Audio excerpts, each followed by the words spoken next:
Good morning. Samtang wala pa mi kaihi buntag sayo nang lakaw mi kay adto mi mangihi sa lugar nga parat-parat. Kay human naman migbilin og ihi sa mga tubig ari na pud mi sa dagat. Nami karon sa fresh air og buntag sayo ni para kami unang makaihi ari.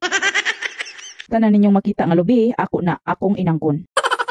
Nice kayo ang entrance sa fresh air sa makarelax kay puro green. Og saksi ning mga lubiha sa tanang mga nagadate ari nga nagpangitngit. Kung wa pa ka try og ditdit anhi sa fresh air nga ngitngit, pildi ka.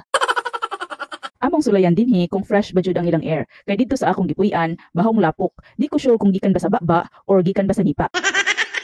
Daghang cottage anhi sa fresh air. Pwede mo mag-birthday or bisan unsang occasion nga inyong gustong i-celebrate. Hinlo kayo ang fresh air, nindot kayo siya liguan. Kay wala anhi ang imong mga beshi nga manglutaw. Wala mi mag-cottage, naara mi sa suok-suok. Kay igor mi maligo pagtanggal sa panuhot nga wala matanggal ganinang kadlawon. Buntag sayo ni mga alas 6, kay alas 6 man akong tingihi sa buntag. Layo-layo na ang akong nabaktas pero taga-tuhod gihapon. Naglibog na ko kung maligo baka ko or magduwa na lang. Lahira kay sa malitbog sa lugar sa akong lula nga tulo katikang matingana ka kay di na matungkad. Karon pa ko naka-realize nga gwapa og sexy man ni Miss Pan. Ang dili mo uyon kabuhion balig usa ka tuig. Kapuyon gani kog lakaw karon kay medyo taas-taas naman ning akong gilakaw, magkamang na lang gyud ko ani. Kita mong Miss Pan nga nagkamang sa dagat, mura jud og baki nga naglikay sa mga nano. Kay ang dagat taga-tuhod naman jud siya, aw mukamang ta para mabasa ta. Maningkamot ta nga mabasa ag kadtong nasubos nga baho-baho. Daghan kayo ming kadungan nga sayo pod nga ligo. Niingon sila, nindot daw kayo maghumol-humol sa dagat buntag sayo kay makapawa sa panuhot. Ang akong kauban nangihi sa dagat, ang akong asukal di papa. Kay ang akong patakaran sa akong asukal di papa, way pugsanay pero way balibaray. Hindot day jud maligo og sayo sa dagat kay parat-parat. Maunang kamo, sulayi og ligo buntag sayo sa dagat ay sigpabuto buntag sayo.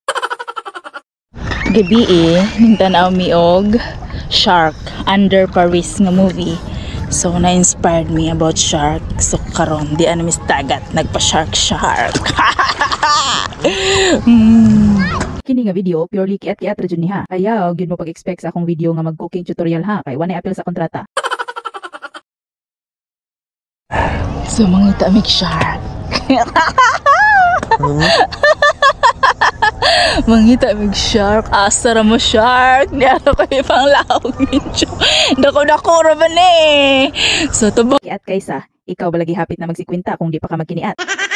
Pero subay gihapon tas pambansang kasabihan ni Miss Pan, kiat kay dating pero loyal nig kasing-kasing. Ese, kiat gyud. Kung gusto mo magkaton og luto, hala, practice makes perfect. Ayaw ko niyo i-pressure. Yun na. Di po, lalay makauyab tagnan siya lang kay boyfriend oy kay murag ako rin nalingaw aning gapita.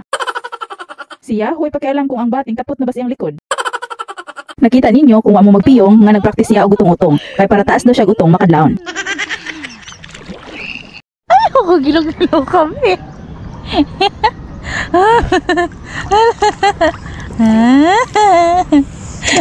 Gilo ka man to.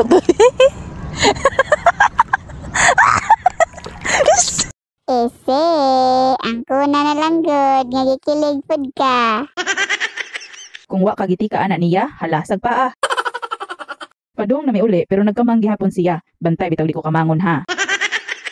Muli na mi kay magpatiwas ko gitik-gitik niya adto sa kusina. Charis! Unya, kumusta man? Nakatawa ka? Dili ka mo react sa akong video.